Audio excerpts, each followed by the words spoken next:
is in a way that is appealing than them going to buy where they buy. So there are several challenges, but I don't think they outweigh the advantages. Allow me to cut you short.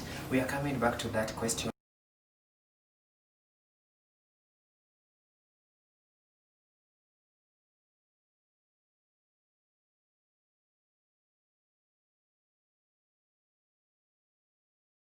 Alright, welcome back after the break.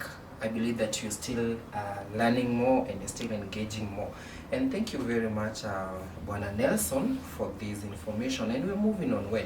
Remember that shortly before we had gone for break, I had posed a question to you. In your own opinion, what do you think are some of the opportunities that are favorable maybe to you as a youth, maybe on your stakeholder, on a farmer, or whoever you are, and you're watching this video?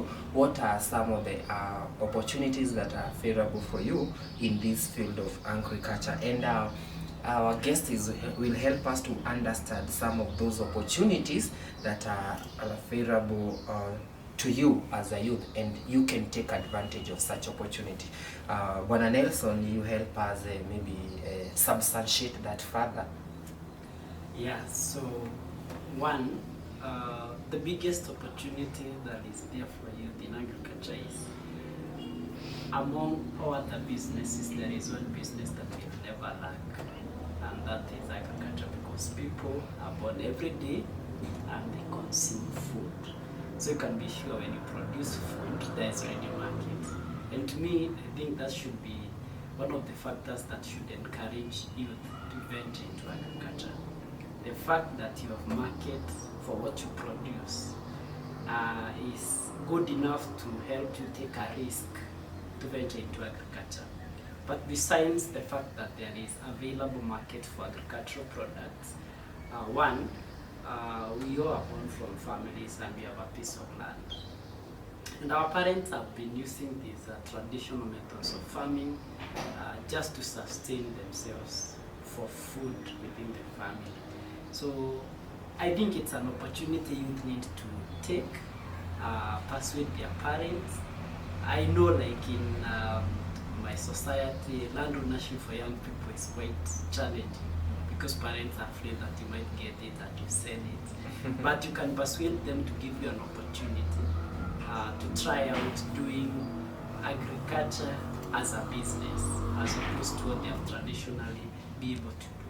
So one, I think for us who stay at home and we have a piece of land, and you don't require a big piece of land, you need a quarter, an acre, an eighth, 1 acre, and you can start your big company in agribusiness with that small step. So land availability is an opportunity that youth need to run with.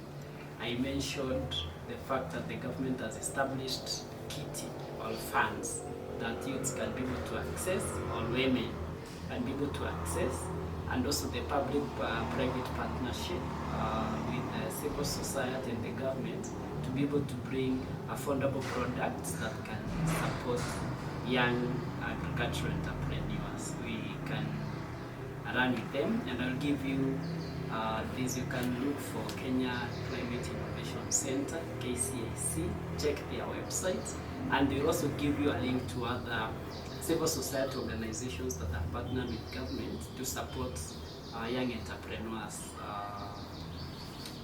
to start, and those who have started to be able to expand or scale up their enterprises. Oh, that is very good. Okay, I'll be bringing some of the issues on board maybe in the next discussion, but just even before we conclude, because my director is telling me that the time is running out, allow me to ask you and to engage you into this. How about the extension services? Are they maybe there's that young person who is watching this evening and they would love to know, how can I be able to access some of the extension services, because I want to engage into farming. I don't have knowledge in farming, and I would love someone maybe to show me the way. How can I begin that? Yeah, so thank you, Ken. So I think young people are currently in this global village of social media. And just the way I came to learn about you, I was seeking for extension services, and I was utilizing available technology through social media to be able to access. I know it is discouraging because the government has failed to provide reliable extension services that people can be able to utilize. But with technology, we've got young agronomists who are online, just like you are, and people can reach out to them. They can engage, network, and they can have a physical visit to them. And one thing I would encourage the young people as they venture into agribusiness, never trust yourself. Like, I know how to farm, I will do it. Kindly listen to a professional advice. Do it as it should be done, because you cannot do things in the same way and you expect different results. Our parents, grandparents did the traditional technology. We have new technology, and we have new innovations around that technology that can be able to spin and spring up youth to be able to take initiative. That reminds me, one of our goals in this discussion, the reason why as to why we bring this kind of a discussion to farmers and those who are willing to begin farming, is that we aim into educating farmers so that they can adapt new methods of farming so as to improve and increase. So they improve their methods of farming and then increase their yield. And to add on the same as well, there are also some stakeholders like company seeds, chemical seeds, chemical companies, that they do also have their agronomists or field technicians that work closely with farmers just to help them get the right knowledge on what chemical to use, what seed to use. For example, like Simulsins as well, also they are there, and they also have some people on the ground to guide farmers. There are some other chemical companies as well, and some other stakeholders as well. But you as a youth, maybe you'd love to be visited, you'd love to be guided, you can always write to us and we'll get back to you. Then, even as we conclude, allow me to engage you into this. What is the last thing you can maybe tell the person who is viewing this evening? Could be as a farmer, a young person, a stakeholder, or technopark, or how can you maybe advise them? So one, I think if you want to make a journey worth 1,000 miles, yes, it starts with one step. So the first thing is for young people and even people aspiring to be farmers or to engage in agribusiness. One, vision your dream in agriculture, which is your 1,000 miles journey, but make that first step by risking to venture into agribusiness. So that's one of the things I would want people to take into perspective. Number two is mtu ni watu. So if you want to excel in business, you need to network. Networking. So you need to know these people who are producing the products that we use as inputs. You need to be well connected with people who consume your products, and you need to be connected with people who can support you, like the Kennedy Boresha Ukulima. You need to connect with people who can provide with transport. So if you want to excel in agribusiness, networking is a must. And your business will succeed because of people, not because of you. So build good relationships with your suppliers, with your consumers, and you will be guaranteed to succeed in agribusiness. And lastly, never give up.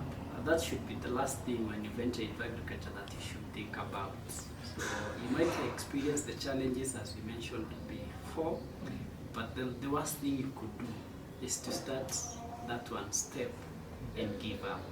So the only way, if you fall, the way is to wake up. You fall again, you wake up, and at the end of the day, you will make to the destination. Yeah, I believe that we shall also have a discussion on agribusiness, how to begin an enterprise. What are some of the factors you need to consider before beginning an enterprise? Could it be maybe crop production, animal production, or whatever kind of an agribusiness it is, we shall also be having a discussion on the same. But allow me in the next video to be able to bring on board some of the issues that and concerns that you're raising, because time is not on my side, but I can see a lot of messages that are coming in. Allow me to bring them into consideration in the next video. But before that, before we close, there's something that I've seen here very much interesting. There's a person that is asking, maybe is there a way I can connect with the guest to be able to tell me more about this kind of funding? And what I would love to tell you, talk to me via the number that is appearing on your screen. Then I'll connect you to Nelson. He'll be able to tell you these opportunities. You discuss more into details, because time is not on our side. Would have substantiated further, but I believe that once you connect with me, I'll be able to connect in to you, and you'll share more. And for you to become a meliorated farmer, you really need to network with people. You really need to network with the with what is available just in your area. Just talk to us. We shall check. We shall answer you, and I believe that you will always get what you've wanted. As we close, what is the last remark that you have for the viewers? Yeah, so